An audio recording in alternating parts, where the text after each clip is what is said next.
Hay una idea que cambió el mundo moderno.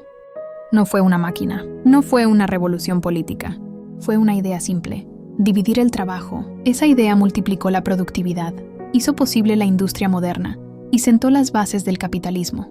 Pero también convirtió a millones de personas en engranajes. Hoy vamos a hablar de esa idea, de por qué funciona, de por qué sigue siendo central y, sobre todo, de por qué en América Latina sus efectos han sido tan desiguales. 1. ¿Qué es la división del trabajo? En el primer capítulo de La riqueza de las naciones, Adam Smith no empieza hablando de reyes, ni de gobiernos, ni de grandes teorías económicas. Empieza con algo pequeño, algo cotidiano, la fabricación de un simple alfiler. Smith nos pide imaginar una pequeña fábrica, nada moderna, nada sofisticada, solo herramientas básicas, y una persona trabajando sola. Esa persona tiene que hacerlo todo: estirar el alambre, cortarlo, afilar la punta, colocar la cabeza y dejar el alfiler terminado. El resultado, aunque trabaje todo el día, aunque se esfuerce, aunque no descanse, esa persona apenas puede producir unos pocos alfileres. Tal vez uno, tal vez ninguno completo. Pero entonces, Smith cambia una sola cosa: no la fuerza, no el tiempo, no el talento. Cambia la organización del trabajo. En lugar de una persona haciendo todo, divide el proceso en tareas simples. Uno estira el alambre, otro lo corta, otro hace la punta, otro coloca la cabeza. Ahora hay 10 personas, una y otra vez, y cada una repite una sola tarea durante toda la jornada. Esas 10 personas, lo que ocurre después es sorprendente. No producen 10 veces más. Producen miles, decenas de miles de alfileres al día. Y aquí Smith lanza una idea que rompe con la intuición común. La productividad no crece porque la gente trabaje más duro. Crece porque el trabajo está mejor organizado. No es magia, no es explotación, no es un talento especial. Es especialización.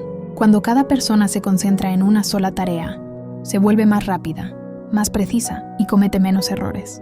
Se pierde menos tiempo cambiando de actividad y aparecen nuevas herramientas y métodos que hacen el trabajo aún más eficiente.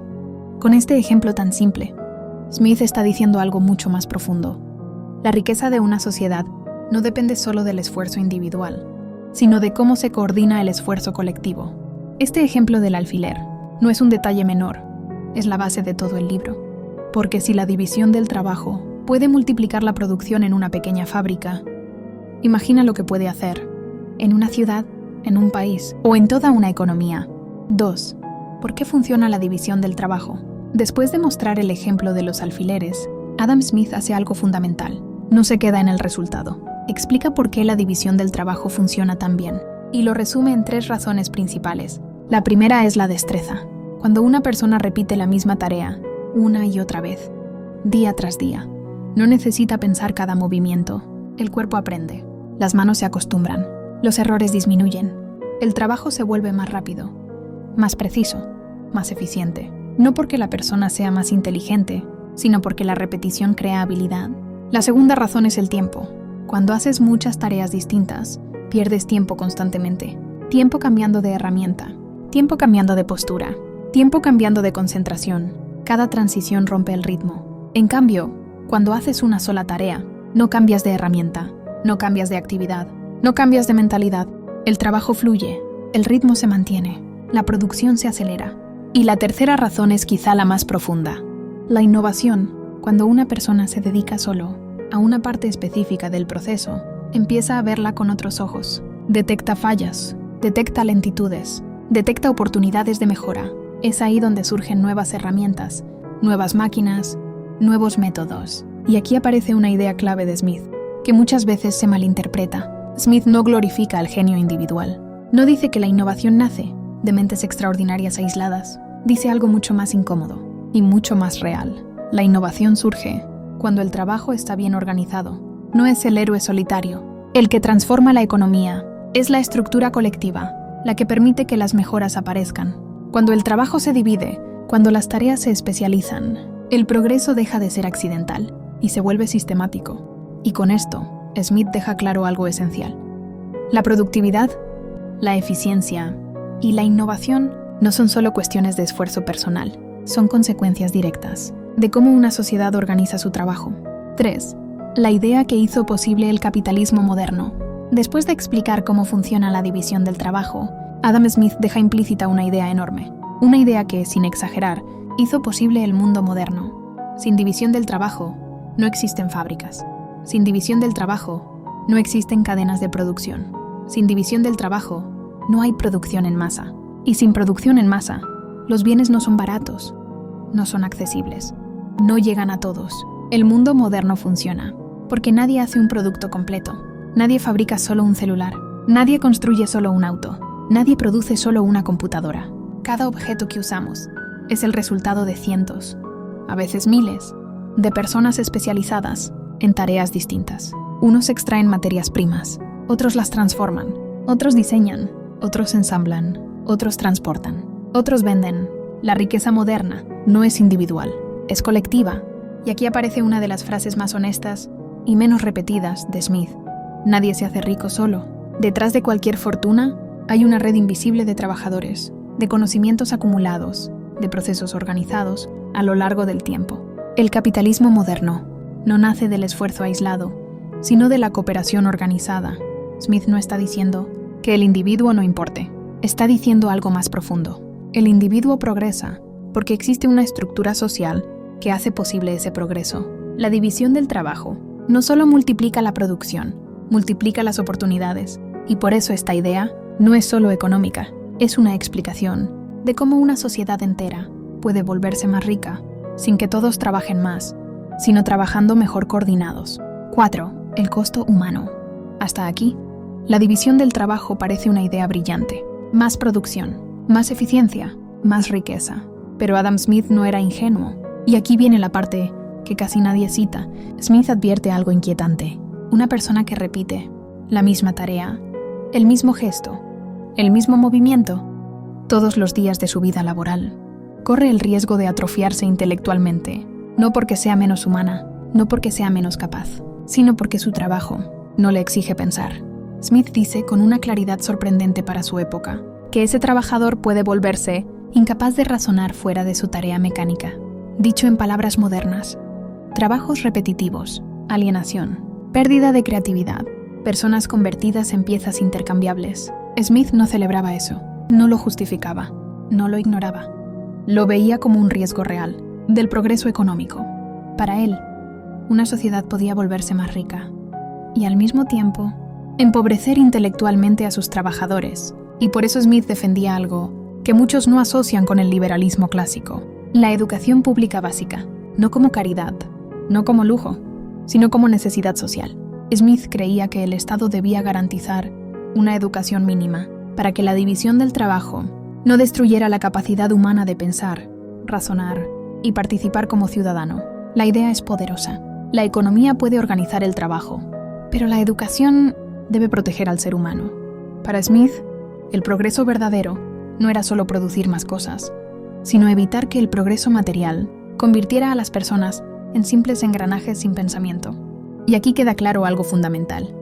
Adam Smith no fue un defensor ciego del capitalismo, fue un pensador que vio tanto su fuerza como sus peligros. 5. Ahora vayamos a América Latina. Ahora, llevemos esta idea fuera de los libros y pongámosla en el mundo real. Aquí el análisis se vuelve incómodo. La división del trabajo no se distribuye igual entre países. En los países industrializados, la división del trabajo ocurre en la parte alta de la cadena productiva. Ahí se diseñan bienes complejos. Ahí se concentra la innovación. Ahí se controla la tecnología. Ahí se decide cómo se produce y quién produce. En gran parte de América Latina, la historia es distinta. Exportamos materias primas. Realizamos trabajos poco especializados. Generamos bajo valor agregado. En términos simples, no participamos en la parte rica de la división del trabajo mundial. Y esto es importante decirlo con claridad. No es que falte esfuerzo, no es que falte trabajo, no es que falte sacrificio. Falta posición en la cadena productiva. Estamos insertos en una división del trabajo global donde otros países se quedan con el diseño, la tecnología, la innovación y las ganancias más altas. Y esto explica muchas cosas. Explica los salarios bajos, explica la dependencia externa, explica los ciclos de boom y crisis, explica una desigualdad que no es accidental, sino estructural. Y aquí conviene recordar algo. Adam Smith jamás pensó el comercio global como algo neutral. Smith sabía que quien controla la organización del trabajo controla la riqueza, quien decide qué se produce, cómo se produce y quién captura el valor. No solo domina el mercado, domina el destino económico de otros países. Por eso, entender la división del trabajo no es solo entender fábricas, es entender por qué algunas regiones del mundo se desarrollan y otras quedan atrapadas, repitiendo el mismo rol, una y otra vez. 6. División del trabajo. Hoy, oficinas, apps y algoritmos. Hoy, la división del trabajo ya no vive solo en las fábricas, ya no está solo en líneas de montaje, ni en naves industriales. Hoy está en las oficinas, en los call centers, en las plataformas digitales, en los trabajos por encargo, en la economía de las apps. Una persona ya no fabrica un objeto, hace una tarea mínima, muy específica, repetida cientos de veces al día, medida por métricas, supervisada por algoritmos, responder llamadas, aceptar pedidos, clasificar datos, entregar paquetes, hacer clic, cerrar tickets. La productividad es altísima, los tiempos están optimizados, los costos reducidos al máximo. Pero hay algo que también cae: la seguridad laboral, la estabilidad, la protección social. La lógica sigue siendo exactamente la misma que describió Adam Smith hace más de 2 siglos. Especialización extrema, tareas fragmentadas, eficiencia llevada al límite. La diferencia es otra. Hoy, esa lógica muchas veces funciona, sin las protecciones que Smith consideraba necesarias. Smith pensaba la división del trabajo, acompañada de educación, acompañada de instituciones, acompañada de límites. En cambio, en la economía digital, la división del trabajo avanza rápido y las protecciones llegan tarde. El resultado es una paradoja moderna. Nunca fuimos tan productivos, nunca estuvimos tan conectados y al mismo tiempo, nunca fue tan fácil reemplazar a una persona como si fuera una pieza más. La división del trabajo sigue creando riqueza. La pregunta es otra: ¿para quién? 7. La lección profunda. La división del trabajo no es buena ni mala por sí sola, es poderosa. Y como toda herramienta poderosa, todo depende de 3 cosas: de cómo se organiza, de quién se beneficia y de quién carga con los costos. El gran error es pensar que más productividad significa automáticamente más bienestar. Adam Smith nunca dijo eso. Smith entendía algo que todavía cuesta aceptar. Una economía puede producir más y aún así generar desigualdad. Puede ser eficiente y al mismo tiempo inhumana. Puede crecer sin desarrollar a las personas.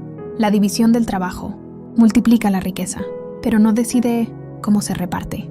No decide quién progresa y quién queda atrapado en tareas repetitivas. Eso no lo resuelve el mercado solo. Lo resuelven las instituciones, la educación y las decisiones colectivas. La lección profunda de Smith no es una defensa ciega del capitalismo, es una advertencia. La riqueza no nace del individuo aislado, sino de la organización social. Y si esa organización no cuida al ser humano, la eficiencia puede terminar trabajando en su contra. Por eso, entender la división del trabajo no es solo entender economía, es entender qué tipo de sociedad estamos construyendo. Y esa decisión todavía está abierta. CRE, la división del trabajo, hizo posible la riqueza moderna. Sin ella, no existirían las fábricas, ni la producción en masa, ni el mundo tal como lo conocemos. Pero también creó nuevas formas de desigualdad, desigualdades que no siempre se ven, pero que se sienten en los salarios, en la dependencia y en las oportunidades que nunca llegan. Entender esto es clave para entender por qué América Latina trabaja mucho y recibe tan poco. No es falta de esfuerzo, no es falta de talento, es una cuestión de cómo estamos ubicados. En la división del trabajo global, Adam Smith nos enseñó algo fundamental. La economía no se entiende con eslogans, no se entiende con promesas fáciles, no se entiende con frases motivacionales. La economía se entiende mirando cómo se organiza el trabajo real, quién produce qué, quién decide cómo y quién se queda con el valor. Ahí está la clave.